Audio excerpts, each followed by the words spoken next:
इस वीडियो में हम लोग राजस्थान कंप्यूटर इंस्ट्रक्टर यानी राजस्थान कंप्यूटर अनुदेशक की जो वैकेंसी आने वाली है उसके बारे में बात करने वाले हैं। हालांकि जो इसका एग्जाम का डेट है वो आ चुका है कि आपको अगस्त 22 और 23 अगस्त को इसका एग्जाम देखने को मिल सकता है, राइट। तो इसमें दो पोस्ट आने वाली है, एक आने वाली है बेसिक कंप्यूटर अनुदेशक की और एक आने वाली है वरिष्ठ कंप्यूटर अनुदेशक की। तो कितने पोस्ट होने वाले हैं, क्या सिलेबस होने वाला है और कैसे इसकी प्रिपरेशन करना है, एक एक चीज मैं आपको बताऊंगा। तो जो राजस्थान बोर्ड है उसने अनाउंस किया है कि 2026 में वह कंप्यूटर इंस्ट्रक्टर्स की वैकेंसी निकालेगा और उनकी बहाली करेगा। इसके पहले जो वैकेंसी आई थी 2022 में आई थी और उसमें अप्रॉक्स 10,000 पोस्ट आए थे दोनों पोस्ट मिला के, लेकिन इस बार आपको 2536 पोस्ट देखने को मिलेगा। इसकी जो नोटिफिकेशन है आपको मई के अंत तक देखने को मिल जाएगी, क्योंकि बोर्ड ने कहा था कि अप्रैल टू में वैकेंसी आ जाएगी। तो अप्रैल तो आपका बीत चुका, मई में इसकी वैकेंसी आ जाएगी। लेकिन जो एग्जाम का डेट है इन्होंने दे दिया है कि 23 अगस्त को हम एग्जाम ले लेंगे, 22 और 23 अगस्त को।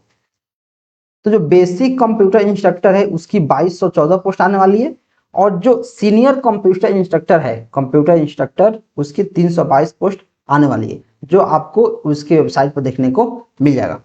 अच्छा, तो जो एग्जाम्स होते हैं बेसिक कंप्यूटर इंस्ट्रक्टर्स के या फिर सीनियर के, उसके दो मोड होते हैं, एक होता है पेपर 1 और एक होता है पेपर 2। जो पेपर 1 होता है इसमें आपको राजस्थान से रिलेटेड उसका जीके जीएस पूछा जाता है, मैथ रीजनिंग पूछा जाता है। और पेपर 2 में आपको अगर बेसिक आपका है, अगर बेसिक है तो इसका सिलेबस अलग है कंप्यूटर साइंस का, और अगर आपका सीनियर है तो उसका सिलेबस अलग है। अच्छा, तो जो पेपर 1 है, पेपर 1 वो 100 मार्क्स का होता है, 2 घंटे का 100 क्वेश्चन पूछे जाते हैं इन सारे सब्जेक्ट से। जो आपका रीजनिंग जीके जीएस वाला पोर्शन है और जो नंबर वाले सिस्टम पूछे जाते हैं, मतलब जो मैथमेटिक्स और डेटा इंटरप्रिटेशन वो क्लास 10 लेवल के पूछे जाते हैं और 1/3 इसमें नेगेटिव मार्किंग होती है। इसके कंप्यूटर का सिलेबस मैं आपको दिखाऊंगा, सेम टू सेम ऐसे ही आपको सीनियर कंप्यूटर इंस्ट्रक्टर का रहता है। 100 नंबर का आपका जीके जीएस मैथ रीजनिंग और बाकी 100 नंबर का कंप्यूटर साइंस। तो मैं क्या करता हूँ, पहले चलता हूँ सिंपली आपको इसका एक्चुअल में सिलेबस दिखाता हूँ।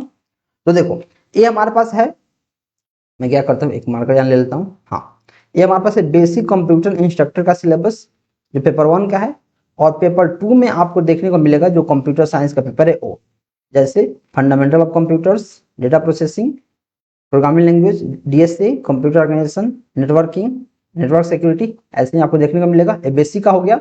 अगर मैं सीनियर का दिखाऊं तो सीनियर कंप्यूटर इंस्ट्रक्टर का भी पेपर 1 सेम टू सेम है, लेकिन इसमें कुछ एडवांस टॉपिक है, जैसे उप समाना हो गया, डिजिटल लॉजिक हो गया, ये सारे कंप्यूटर साइंस के सिलेबस हैं। फिर हमारे data and computer network engineering, DBMS, network security, basic of communications, उससे कुछ एडवांस टॉपिक इसमें पढ़ना है। बाकी सिलेबस अप्रॉक्स दोनों का आपको सेम नजर आएगा। तो भैया इसको अच्छे से कैसे पढ़ना है, तो देखो मैं आपको क्या बता रहा हूँ, मैं आपको ये बोल रहा हूँ कि इंडिया के जितने भी एग्जाम्स होते हैं, अगर मैं यहाँ देखूँ इंडिया के जितने भी कंप्यूटर साइंस के एग्जाम्स हैं, जितने भी, पूरा का पीवाईक्यू का बंडल हमारे पास है, सबको लगा लेना है। तो चाहे कोई भी कंप्यूटर साइंस के एग्जाम उसको लगा लेना है। उसको लगाने के बाद देखो सारा का सारा बंडल हमारे पास है, ये आपको कोर्स के अंदर मिल जाएगा, इसको लगा लेना है। प्लस जो हमारा कोर्स है इसको आपको एक एक वीडियो, एक एक मॉक टेस्ट, एक एक प्रैक्टिस सेट जो हमने डाले हैं उसको देख लेना है। 2 से 3 बार अगर आप एक एक चीज को पढ़ लेते हैं, जितना हमने कोर्स में डाला है, रिवीजन कर लेते हैं, मॉक टेस्ट लगा लेते हैं, तो इस बात की गारंटी है कि आपका जो एग्जाम से वो निकल जाएगा, गारंटीड। क्योंकि मानो कंप्यूटर नेटवर्क में उन्होंने जो टॉपिक दिया, सब टॉपिक दिया, हम एक एक चीज को पढ़ लेंगे, उससे रिलेटेड काफी सारे क्वेश्चंस कर लेंगे।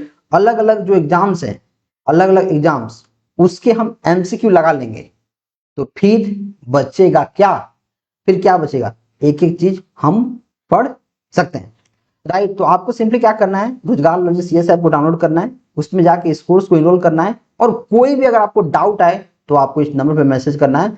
क्योंकि मैं बस इतना ही जानता हूं कि अगर आप पूरा पैकेज लगा लेंगे, जितना मैंने कोर्स पढ़ाया है, जितना मॉक टेस्ट दिया, जितना प्रैक्टिस सेट दिया है, जितना प्रैक्टिस क्वेश्चंस दिया है, अगर आप एक एक क्वेश्चंस को लगा लेंगे तो 3 महीना से 4 महीना के अंदर आप एक एक चीज कर पाएंगे। फिर आप कंप्यूटर साइंस के किसी भी एग्जाम में बैठेंगे जो स्टेट लेवल पे हो रहा है, आप उस पर काफ़ी अच्छा स्कोर कर पाएंगे। क्योंकि अगर आपने 50% मार्क्स ला लिया 50%, तो आप चयनित हैं, क्योंकि निगेटिव मार्किंग 1/3 का है और 50% मार्क्स अगर आ गया तो फिर आपका सिलेक्शन फिक्स है। और दोनों पेपर को अलग अलग से क्वालिफाई करना है। तो कंप्यूटर साइंस के लिए ये आपका बेस्ट बैच होने वाला है, इससे बेहतर बैच नहीं होगा। इसमें आपको सब कुछ देखने को मिल रहा है, आप यहाँ देख सकते हैं। डिस्क्रिप्शन में लिंक है, आप उसको इनरोल कर सकते हैं हमारे ऐप से या फिर वेबसाइट से, या फिर इस नंबर पे आप कभी भी हमें मैसेज कर सकते हैं, आपको मैं गाइड कर दूंगा। और एग्जाम का नोटिफिकेशन आ जाएगा तो सारे लोग पढ़ना शुरू कर देंगे। अभी आपके पास टाइम है कि आप अच्छे से पढ़ना शुरू करें, रिवीजन करें, 2 से 3 में पढ़ें, जिससे ज़्यादा आपका हेल्प हो जाएगा। चलिए मिलते हैं नेक्स्ट वीडियो में। Till then keep supporting and keep exploring.